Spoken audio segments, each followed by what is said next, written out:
Hello, welcome to my channel. ఈరోజు మన ఛానల్లో బెండి ఎగ్ కర్రీ ఎలా చేసుకోవాలో చూసేద్దామా. ఇది రైస్లోకి చపాతీలోకి చాలా టేస్ట్గా ఉంటుంది. దీంట్లో ఆలు కూడా వేసుకున్నాక చాలా టేస్ట్గా ఉంటుంది. చూడండి, దీన్ని తయారీ విధానంలోకి వెళ్ళిపోదాం.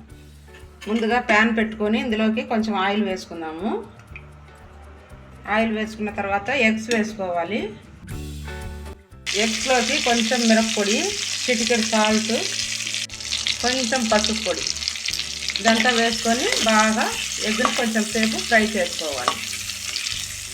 ఇప్పుడు ఈ ఎగ్ని తీసి పక్కన పెట్టుకోండి. ఇప్పుడు ఇదే ఆయిల్లో బెండకాయ ముక్కల్ని వేసేసుకోవాలి. దీన్ని కూడా కొంచెం సేపు ఫ్రై చేసుకోవాలి. ఇందులోనే ఆలు ముక్కల్ని కూడా వేసుకోవాలి. ఒక ఆలు తీసుకున్నాను. ఇలా కొంచెం సేపు ఆయిల్లో ఫ్రై చేసుకోవాలి. ఇలా చూడండి, బెండకాయ మీద కలర్ వచ్చింది చూడండి. కొంచెం ఇలా కలర్ వచ్చిన దాకా ఫ్రై చేసుకోవాలి.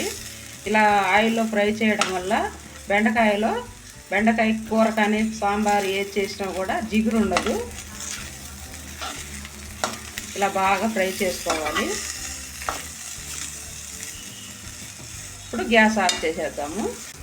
చూడండి ఎంత బాగా ఫ్రై అయిందో. ఇలా ఫ్రై చేసుకోవాలి. ఇప్పుడు ఈ బెండకాయనంతా తీసి పక్కన పెట్టేద్దాము. ఒక ప్లేట్లో పెట్టేసుకుందాము తీసుకొని. ఇప్పుడు మళ్ళీ గ్యాస్ వెలిగించుకొని ఇదే ప్యాన్లోకి కొంచెం ఆయిల్ వేసుకుందాము. కొంచెం ఆయిల్ వేసుకొని 1 ఇంచు చెక్క, 2 లవంగాలు వేసుకుందాము. సన్నగా కోసుకున్న 2 ఆనియన్స్ వేసుకుంటున్నాను. ఆనియన్స్ బాగా ఫ్రై అవ్వాలి, గోల్డెన్ బ్రౌన్ కలర్లోకి. ఆనియన్ బాగా ఫ్రై అయింది. ఇప్పుడు అల్లం వెల్లుల్లి ముద్ద 1 స్పూన్ వేసుకోవాలి. ఇది కూడా బాగా ఫ్రై అవ్వాలి, పచ్చివాసన పోయేంత వరకు దీన్ని కూడా బాగా ఫ్రై చేసుకోవాలి. మెత్తగా పేస్ట్ చేసుకున్నాను. 3 టమాటాలు, దాన్ని ప్యూరీ వేసుకోవాలి. ఇప్పుడు ఇందులోకి 1 స్పూన్ మిరప్పొడి, పసుపు పొడి కొంచెం వేసుకోవాలి. గరం మసాలా 1 స్పూన్, 1 స్పూన్ ధనియాల పొడి, సాల్ట్.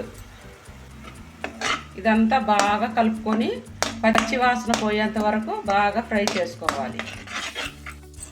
పెరుగు కొంచెం వేసుకోవాలి. పెరుగు అంతా గడ్డలు లేకుండా ఇలా బాగా కలుపుకొని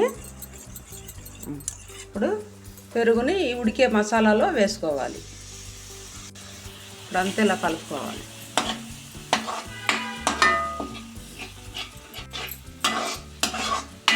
చూడండి, మసాలా అంతా బాగా ఉడుకుతుంది కదా. ఇప్పుడు దీంట్లోకి 1 గ్లాస్ నీళ్ళు వేసుకోవాలి. 1 గ్లాస్ నీళ్ళు వేసుకొని బాగా ఉడకబెట్టుకోవాలి. మసాలా అంతా బాగా పచ్చివాసన పోయేంత వరకు బాగా ఉడకాలి. పులుసు బాగా ఉడుకుతుంది చూడండి. ఇప్పుడు దీంట్లోకి బెండకాయ, ఉల్లగడ్డ ఫ్రై చేసి పెట్టుకున్నాముగా, దీన్ని ఇప్పుడు దీంట్లోకి వేసేద్దాం. ఇప్పుడు ఇదంతా బాగా కలుపుకోవాలి. కలుపుకొని కొంచెం సేపు మూత పెట్టి పెట్టేసేయాలి, ఉడకనివ్వాలి. ఉడికిందని చూద్దాము.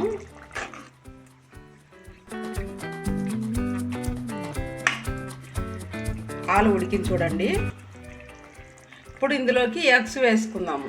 ఆల్రెడీ ఫ్రై చేసి పెట్టుకున్నాము కదా, ఉడకబెట్టి ఫ్రై చేసి.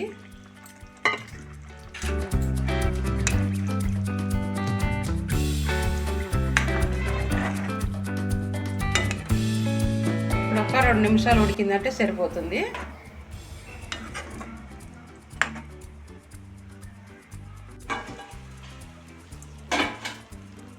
చూడండి, బాగా ఉడికింది. ఆయిల్ కూడా పక్కకు వచ్చింది చూడండి. బెండి ఆలు egg curry ready. Chapati, rice, పరోటాలోకి చాలా టేస్ట్గా ఉంటుంది. కంపల్సరీగా మీరు అందరూ ట్రై చేస్తారు కదా. ట్రై చేసి మీకు ఎలా కుదిరిందో కామెంట్లో నాతో షేర్ చేసుకోండి. లైక్ చేసి సబ్స్క్రైబ్ చేసుకుంటారు కదా. Thank you for watching.